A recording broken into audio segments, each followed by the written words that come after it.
Bonjour, bonjour bien-aimés, bonjour peuple béni, bonjour les enfants de Dieu créateur de l'univers visible et invisible. Le Père nous a encore fait grâce, il nous a donné un nouveau jour, un nouveau départ, un nouveau commencement. Hier est fini et aujourd'hui est un nouveau jour. Les victoires d'hier n'ont rien à voir avec les combats d'aujourd'hui. Les comptes à rebours est remis à zéro chaque matin. Jésus a renouvelé son souffle en toi, gratuitement, comme ça tu n'as rien payé. C'est parce qu'il veut que tu finisses ce qu'il t'a donné à faire. Il veut que tu gères cette partie de la vie qui va déterminer les prochains, l'éternité. Il veut que tu grandisses à la stature parfaite de Christ. Il veut que tu lui ressembles en toutes choses. Aujourd'hui, nous allons clôturer le chapitre 9 de Jean. Mais avant cela, j'ai encore une petite parole de sagesse que je voudrais partager qui est tirée dans Josué chapitre 1 verset 8. Ça, c'est un verset que beaucoup de chrétiens connaissent. Ceux qui ont l'habitude de faire la méditation dans la parole de Dieu connaissent ce verset par cœur. Mais je vais quand même le répéter aussi. C'est Moïse qui parle à Josué, il dit: répète sans cesse les enseignements du livre de la loi et médite-les pour jour et nuit, de façon à observer tout ce qui est écrit. Alors, tu mèneras à bien tes projets et ils réussiront. Alors, tu mèneras à bien tes projets et ils réussiront.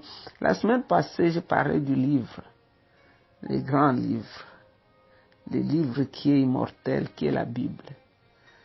Ce livre, on lui a donné plusieurs noms. Nous avons vu dans ce que nous avons vu la fois passée qu'il y a des gens qui ont été brûlés vifs avec les Bibles autour de leur cou. Il y a les enfants qu'on a demandé à allumer le feu sur leurs parents parce qu'ils ont enseigné à leurs parents la prière de notre Père et les 10 commandements. Mais c'est un livre qui a fait son parcours et qui n'a jamais perdu sa valeur. C'est un livre de grande valeur. Tous ceux qui l'ont lu et qui l'ont pratiqué ont réussi dans leur vie. Nous avons vu les grands présidents des États-Unis qui méditaient ces livres et qui ont réussi. Alors ici, Moïse est en train de donner des conseils à Josué en lui disant: si tu veux réussir dans tes projets, médite ces livres nuit et jour. Et aujourd'hui, le Saint-Esprit te parle, il me parle aussi. Ne lis pas seulement les livres, mais que les livres ne quittent pas ta bouche, que les livres ne quittent pas tes yeux. C'est-à-dire, parle comme les livres parlent et vois comme les livres voient. C'est un livre qui parle, c'est un livre qui conseille, c'est un livre qui conduit, c'est un livre qui change, qui transforme des vies des gens. Donc, lis ce livre et tu vas témoigner. Comme Moïse a dit à Josué ici, tu vas réussir dans tes projets. Lis ce livre sur tes enfants, lis ce livre sur tes affaires. Aujourd'hui, les enfants ont repris l'école. Accompagne tes enfants avec les conseils qui sont dans ces livres. Sur ce, nous allons rentrer dans notre méditation dans Jean chapitre 9. Je vais lire la toute dernière partie de ce chapitre qui est de 35 à 41. Je vais lire la parole de Dieu. Le titre ici dans le français courant, c'est l'aveuglement spirituel. Jésus a appris qu'il avait chassé et il les rencontra et lui dit: crois-tu au Fils de l'homme? Dis-moi qui c'est, maître, répondit l'homme, pour que je puisse croire en lui. Jésus lui dit: tu le vois. C'est lui qui te parle maintenant. Je crois, Seigneur, dit l'homme. Et il s'est mis à genoux devant Jésus. Jésus dit alors: je suis venu dans ce monde pour qu'un jugement ait lieu, pour que les aveugles voient et pour que ceux qui voient deviennent aveugles. Quelques-uns des pharisiens qui se trouvaient avec lui entendirent ces paroles et lui demandèrent: sommes-nous des aveugles, nous aussi? Jésus leur répondit: si vous étiez aveugles, vous ne serez pas coupables. Mais comme vous dites, nous voyons, vous restez coupables. Comme vous dites, nous voyons, vous restez coupables. Donc ici, ensemble, nous allons voir qu'est-ce que l'Esprit de Dieu veut nous enseigner dans ces passages des Écritures. Ici, on nous dit que Jésus a rencontré l'homme qui était aveugle dans la rue.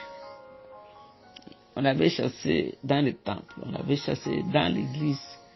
On l'avait chassé parce qu'il avait confessé que Jésus est Dieu. Il est le prophète, que c'est lui qui avait les miracles. Il dépasse tout, les Moïse et consorts. Parce que l'homme avait dit que depuis que moi je suis né, je n'ai jamais entendu qu'un homme ait ouvert les yeux de quelqu'un. Et comme celui-ci a ouvert les yeux là, c'est Dieu qui l'a envoyé. Donc il avait reconnu que Jésus était l'envoyé de Dieu. Il avait reconnu que Jésus était celui-là même que tous les Juifs attendaient. Et son témoignage lui avait coûté cher, on l'avait chassé du temple, c'est-à-dire on l'avait même retiré son droit d'être juif. Parce que les Juifs s'identifiaient par leur temple. C'est pourquoi nous avons vu que ses parents avaient hésité de parler parce qu'ils ne voulaient pas qu'on le chasse aussi de l'église. Mais c'est un homme, ce garçon, la Bible ne nous donne pas son âge, était déterminé dans son cœur. Il savait que cet homme qui lui avait ouvert les yeux, il venait de Dieu.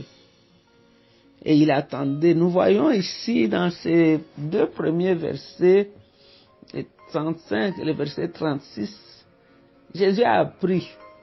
Il a appris que l'homme avait été chassé de la synagogue. Et Jésus l'a rejoint là où il était.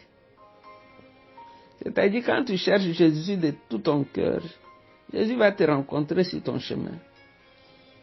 L'homme ne savait pas qui était Jésus, ne savait même pas où est-ce qu'il pouvait le trouver. Mais le Seigneur est venu vers lui. Et le Seigneur s'est présenté à lui. Mais parce que cet homme, son cœur était disposé, son esprit était disposé. Il croit dans son esprit chercher comment faire pour rencontrer cet homme qui m'a ouvert les yeux. Je suis sûr que dès qu'il a entendu la voix de Jésus, il a dit cette voix-là, je peux la reconnaître, c'est elle qui m'a dit d'aller me laver à la piscine de Siloé. Dès que Jésus lui a dit c'est moi, il a dit je crois. Et la Bible nous dit s'est prosterné et il l'a adoré. Ça c'est dans le verset 37. Il s'est prosterné et il a adoré. L'aveugle ici avait compris parfaitement qui était Jésus. Cet homme avait appelé Jésus qu'il était un prophète. Il avait dit qu'il était l'homme qui m'a ouvert les yeux. Et aujourd'hui, face à face avec Jésus, il se prosterne. Il n'est pas resté à réciter le nom de Jésus, parce que c'est ce que nous voyons aujourd'hui dans notre adoration. Parfois, nous appelons ça adoration, mais c'est seulement les verbes que nous conjuguons. Nous récitons le nom de Jésus, nous les avons par cœur, nous les chantons dans nos chansons, mais notre adoration s'arrête seulement dans notre bouche, au bout des lèvres. Mais cet homme, nous voyons que réellement, son cœur était rempli de Jésus. Dès que le Seigneur s'est présenté, il s'est prosterné. Il était aveugle physiquement, mais son esprit, son homme intérieur n'était pas aveugle. Il a reconnu le Fils de Dieu. Il a compris qui était Jésus. Alors nous voyons ici Jésus qui commence tout un enseignement rien qu'avec cet homme. Parfois nous, on croit que quand on a une foule qui est là devant nous, qui nous acclame, c'est ça le succès du ministère, ou bien de notre évangélisation, ou bien de nos croisades. Ici, Jésus, devant cet homme, il commence un message, un grand enseignement. Dans le verset 39, Jésus dit Je suis venu dans ce monde pour qu'un jugement ait lieu, pour que les aveugles voient et pour que ceux qui voient deviennent aveugles. Il était là, c'était le seul auditoire de Jésus, c'était cet ancien aveugle qui avait recouvert sa vue. Je suis venu dans ce monde pour un jugement. Non, ce n'était pas encore le temps pour juger, mais il donne à cet homme sa mission sur la terre. Il dit pour que ceux qui croient qu'ils ont des yeux là soient aveugles. Mais ceux qui étaient aveugles là puissent voir. Parce qu'ils voyaient que cet homme-là voyait. Vous savez, il y a des moments où tu peux entrer quelque part, tu as les yeux, tu vois, mais tu ne vois pas. Tu regardes, mais tu ne vois pas. Ça ne t'est jamais arrivé de regarder quelqu'un sans le voir. Et pourtant, tes yeux sont bien ouverts, mais tu regardes la personne, tu ne la vois pas. C'est ce qui s'est passé ici avec les pharisiens. Ils avaient les yeux, mais ils étaient aveugles. Ils voyaient autre chose. Et quand ils regardaient Jésus, tout ce qu'ils voyaient, c'est un conquérant. Quand ils voyaient Jésus, c'était juste celui qui est venu pour nous arracher notre place. Quand ils voyaient Jésus, c'était juste quelqu'un à battre, tuer, éliminer. Mais l'homme qui était hier aveugle, dès qu'il a vu, il a reconnu dans l'homme qui était la Christ, le Fils de Dieu, le prophète, l'homme capable de faire les miracles que personne d'autre n'avait jamais réalisés. Jésus dit, je suis venu pour sauver. Jésus a également apporté, il est venu aussi pour juger. Il dit, je suis venu pour juger. Il est venu avec un jugement. Celui qui croit en lui et qui obéit va avoir le salut. Mais celui qui le rejette est condamné d'avance. Il est déjà jugé. Alors quand Jésus vient, il mène nos péchés en lumière. À sa lumière, il expose nos pensées. Il expose nos motivations. Pourquoi nous faisons ce que nous faisons là. Parce qu'à sa lumière, rien ne peut être caché. Tout est exposé, tout est nu. Il n'y a que seule la foi en lui qui peut ôter la condamnation. Jésus est venu pour que ceux qui ne voient pas voient et ceux qui croient, qui prétendent, qui voient, deviennent aveugles. À quoi te sert tes yeux si tu regardes sans voir? À quoi te sert d'avoir les yeux si c'est pour regarder sans voir? Parce que si quand Jésus a dit à l'homme, tu crois au Fils de l'homme, vous savez, quand on parle du Fils de l'homme, nous pouvons voir ça dans le livre de Daniel, chapitre 7, la définition même du Fils de l'homme. Je vais lire du verset 13 ici au verset 14. Ici, c'est Daniel qui dit ce qu'il avait vu dans la vision. Il dit, j'ai continué de regarder les visions qui m'apparaissaient pendant la nuit. Un être semblable à un homme, ou bien un fils de l'homme. Il arrivait parmi les nuages du ciel. Il s'avançait en direction du vieillard, devant lequel on les conduisit. La souveraineté, celui-là le fils de l'homme. La souveraineté, la gloire, la royauté lui furent données afin que les populations de tout pays, de toute nation, de toute langue les servent. Sa souveraineté durera éternellement. Elle n'aura pas de fin et son royaume ne sera jamais détruit. Ça, c'est Jésus, le Fils de l'homme. Son royaume ne sera jamais détruit. Il a reçu tout pouvoir. Il a reçu tout pouvoir. Lui-même a dit, tout pouvoir m'a été donné dans les cieux et sur la terre. C'est lui le Fils de l'homme. Il a pris la chair pour venir te sauver. Jésus, il est l'expression même du Dieu créateur. Jésus est l'image visible du Dieu invisible. Jésus est le mystère. Paul a dit aux Colossiens, il a dit, il est le mystère dans lequel sont cachées toute la connaissance et la sagesse de Dieu. Jésus est un mystère, on ne peut pas expliquer Jésus. Il est divin, il est Dieu. Il est 100% Dieu et 100% homme. Il a pris la chair pour venir te sauver, toi, pour te comprendre. Alors ici, nous voyons dans le verset 40, les pharisiens qui l'écoutaient lui demandaient, prétends-tu que nous sommes des aveugles?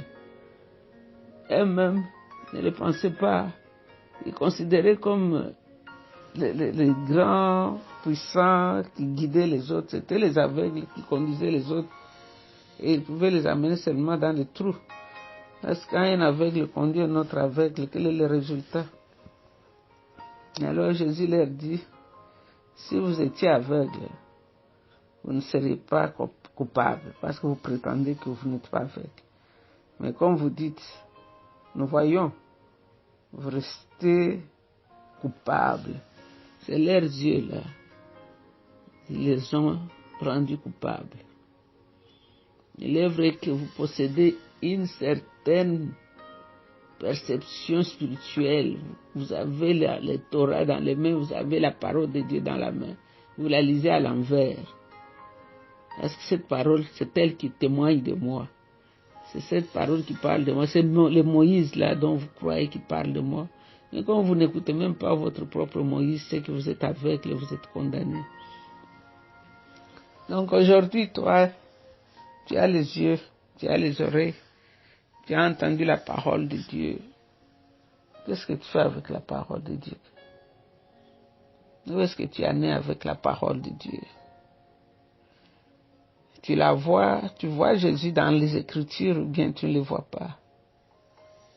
Le voir, ce n'est pas seulement le connaître et parler de lui. Le voir, c'est obéir à ce qu'il dit. Et l'adorer comme cet aveugle nain l'a adoré. Alors tu seras sauvé. Car il est écrit à ceux qui ont cru, il a donné le pouvoir de devenir enfant de Dieu. Est-ce que tu as cru qu'il est le Messie? Tu as cru qu'il est le Fils de Dieu? Tu as cru que c'est lui à qui tous les pouvoirs avaient été donnés? Nous voulons t'adorer ce matin, toi le roi des rois et le seigneur des seigneurs. Nous voulons t'adorer, toi le commencement et la fin de toutes choses. Nous voulons t'adorer, toi en qui il n'y a ni changement ni ombre de variation. Nous voulons t'adorer, toi le Messie, le ressuscité du 3e jour. L'homme de bien, le prophète puissant en acte et en parole. Jésus, nous t'aimons. Tu es Dieu et il n'y a point de Dieu semblable à toi. Toi, tu n'as ni commencement et tes jours ne s'épuiseront jamais. C'est toi l'ancien des jours. C'est toi le puissant de Jacob. C'est toi la pierre angulaire, celle que les bâtisseurs avaient rejetée, elle est devenue la principale de l'angle. C'est toi le rocher qui a vomi l'eau et les enfants d'Israël ont bu. Pierre a dit, il buvait à un rocher qui le suivait, le rocher était Christ. Nous t'aimons Seigneur et nous t'adorons. Toi qui es venu ouvrir les yeux des aveugles, nous t'adorons Seigneur. Car par ton esprit nous voyons la lumière. Aide-nous Seigneur à garder notre regard sur toi, toi qui es le consommateur de notre foi. Nous t'aimons toi l'homme de Galilée, nous t'aimons toi le puissant de Jacob, nous t'aimons toi la Vierge d'Aaron. Tu es Dieu. C'est toi la grande montagne où nous allons tirer le secours. C'est toi notre Amen. Seigneur, je prie pour ma sœur, je prie pour mon frère. C'est lui qui s'est découragé, Seigneur, qui se relève encore. C'est lui qui était fatigué, la force lui revient, car il est dit que les faibles disent je suis fort et que les pauvres disent que je suis riche. Sois adoré, l'homme de bien. Toi, le parfum de grande valeur. Que toute la gloire te revienne à toi et à toi seul. C'est dans le nom de Jésus que nous avons ainsi prié, avec beaucoup d'actions de grâce. Nous disons Amen, Amen. Vous êtes bénis, restez bénis. Bye. C'était encore une fois votre servante, Maman Jeanne. Love you. Bye bye.